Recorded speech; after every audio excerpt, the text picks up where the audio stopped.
Assalamualaikum warahmatullahi wabarakatuh. Salam sejahtera untuk kita semua.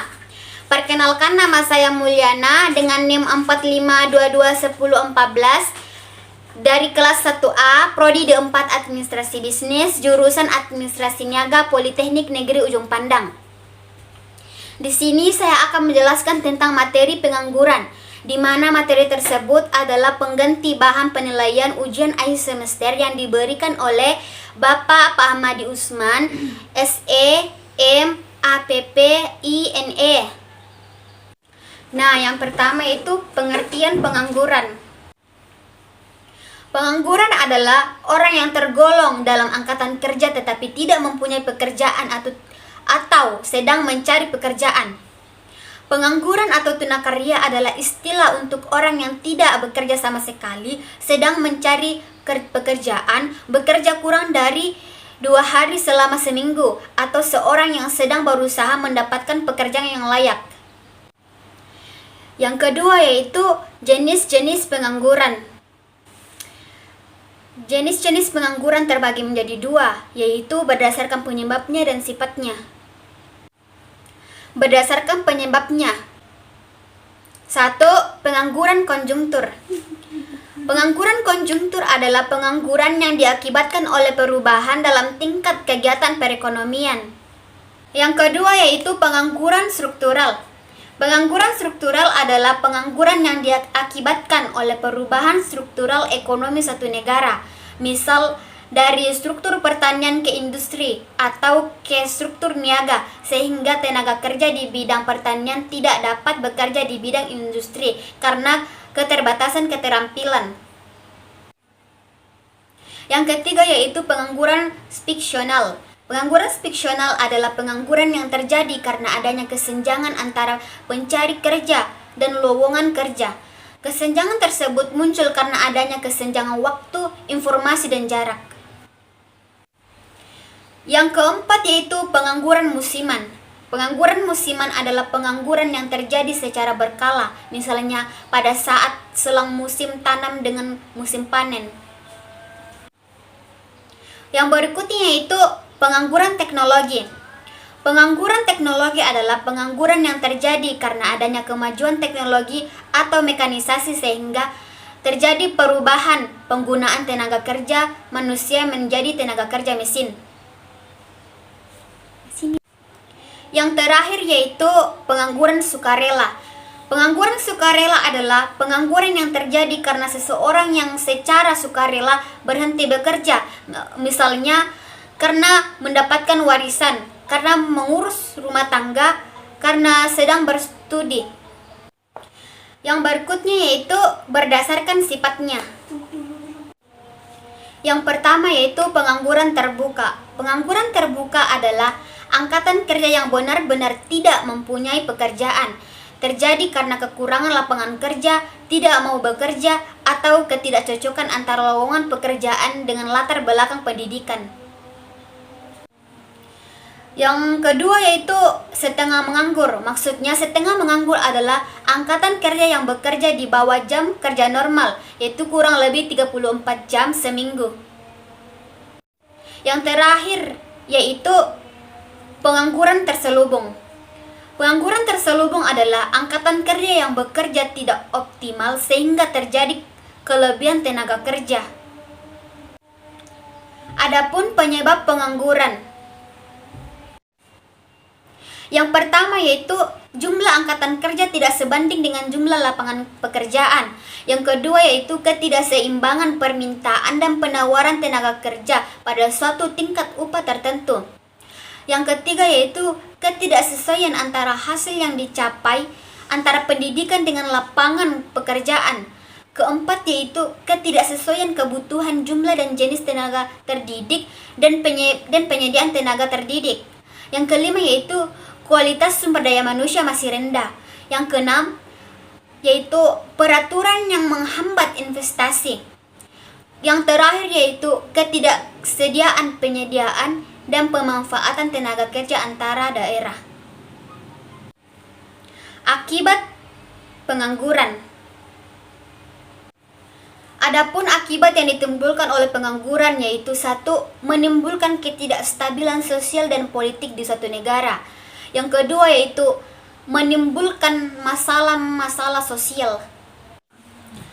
Yang kelima yaitu dampak pengangguran. Adapun dampak pengangguran terhadap pembangunan nasional. Satu, pendapatan nasional dan pendapatan per kapita rendah. Yang kedua, penerimaan negara dari pihak penghasilan menurun. Yang ketiga, dampak psikologi. Pengangguran minder karena status sosial dan tidak jelas sehingga menimbulkan perilaku menyimpang.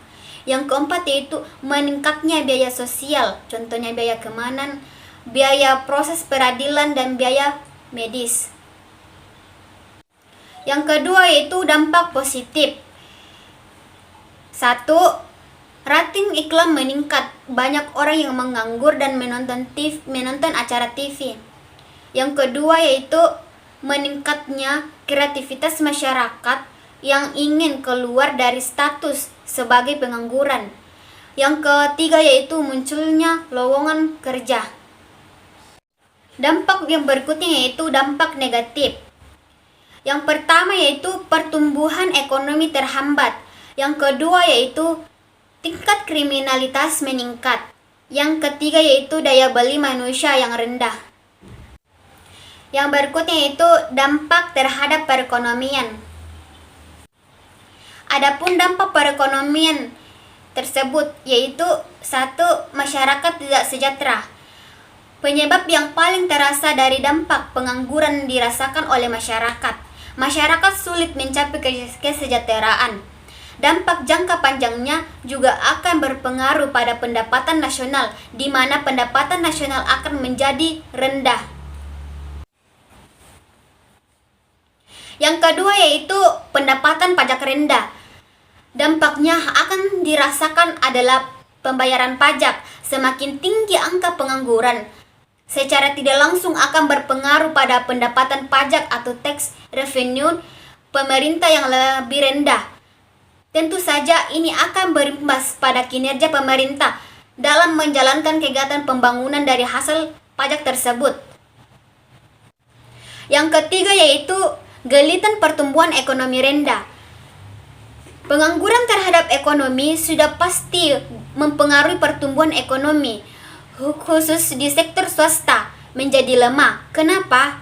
Umumnya pengangguran tenaga kerja akan disertai dengan kelebihan kapasitas mesin perubahan dan mempengaruhi minat dan daya investasi di masa yang akan datang. Dampak yang berikutnya yaitu dampak terhadap individu dan masyarakat. Yang pertama, kehilangan pendapatan dan pekerjaan.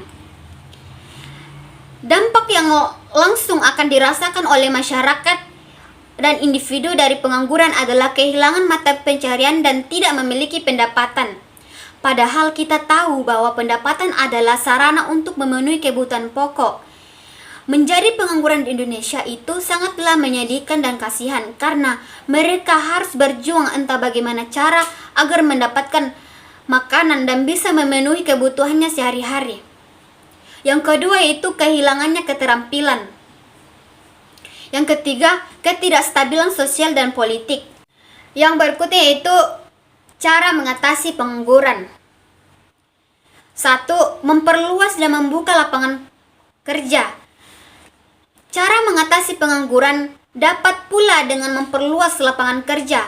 Sayangnya hal ini bisa dilakukan oleh mereka yang berduit. Kalau untuk kelas masyarakat, membuka lapangan kerja adalah sesuatu yang sangat luar biasa karena sudah ada banyak tipe orang yang mencari lapangan kerja daripada orang yang menciptakan lapangan pekerjaan meskipun kecil. Yang kedua yaitu mengadakan bimbingan dan penyuluhan keterampilan kerja. Cara mengatasi pengangguran yang tidak kalah penting lainnya yaitu meningkatkan keterampilan kerja. Penting banget nih dalam meningkatkan keterampilan kerja. Seseorang yang memiliki keterampilan kerja tidak akan mati kelaparan karena orang yang memiliki keterampilan kerja bisa menjual keterampilan tersebut.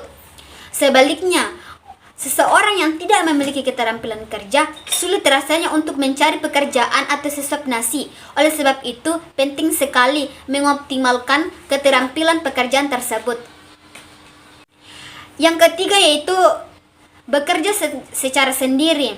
Menurut hemat sederhana saya, kenapa kita tidak memulai dari diri kita sendiri? Tidak mudah memberikan lapangan kerja. Cara sederhana adalah kesadaran untuk menjalankan usaha sendiri, merintis usaha kecil-kecilan secara mandiri. Setidaknya satu slot kita gunakan oleh mereka yang tidak punya keterampilan dan hanya bisa bekerja. Yang keempat yaitu memberikan investasi. Buat yang punya banyak uang, memberikan investasi juga merupakan cara mengatasi pengangguran. Pemberian investasi disebut dengan investor. Para investor sebagai harapan bagi pelaku usaha dan pengusaha untuk menghidupi perekonomian. Yang kelima yaitu meningkatkan pendidikan. Cara mengatasi pengangguran dapat dengan meningkatkan mutu pendidikan. Kita tahu bahwa Indonesia adalah salah satu negara yang sistem pendidikannya fokus melahirkan tenaga kerja operator, bukan seseorang kreator. Jadi wajar lulusan pendidikan kini mindset berpikir masih taraf melamar dan melamar pekerjaan. Yang keenam yaitu menetapkan pencarian kerja dengan tepat. Yang ketujuh yaitu memberikan subsidi ke tenaga kerjaan. Yang kedelapan yaitu memperbaiki kondisi ekonomi makro. Itulah tadi presentasi materi pengangguran yang saya bawakan. Mohon maaf bila ada kekurangan dan kesalahan. Sekian dan terima kasih. Assalamualaikum warahmatullahi wabarakatuh.